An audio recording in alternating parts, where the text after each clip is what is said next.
একটা মেয়ে তার বাবাকে প্রশ্ন করল, বাবা, আমাদের উঠানে যে গাছটি আছে, এই গাছটি যদি আমরা ঘরের পেছনে বাগানে লাগাই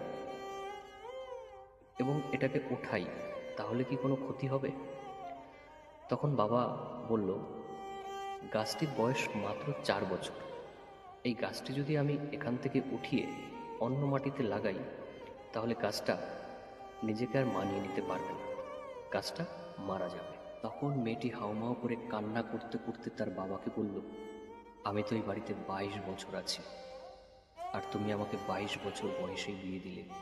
আমি নতুন একটা পরিবেশে, নতুন একটা ফ্যামিলিতে, নতুন মানুষের সাথে কিভাবে বেঁচে থাকব? আমি তো 22 বছর এই বাড়িতে ছিলাম, তাহলে আমি নতুন জায়গায় নতুনভাবে কিভাবে বেঁচে থাকব? মেয়েটার কথা শুনে তার বাবা হাউ মাউ করে কান্না করতে লাগলো, তার সাথে সাথে পরিবারের সবাইও। মেয়েটি যে কথাটা বলল, তার বাবার আর কথা বলার কোনো স্কোপই নেই। এই কথার পরিপ্রেক্ষিতে বাবা মেয়েটাকে শুধু একটা কথাই বলল,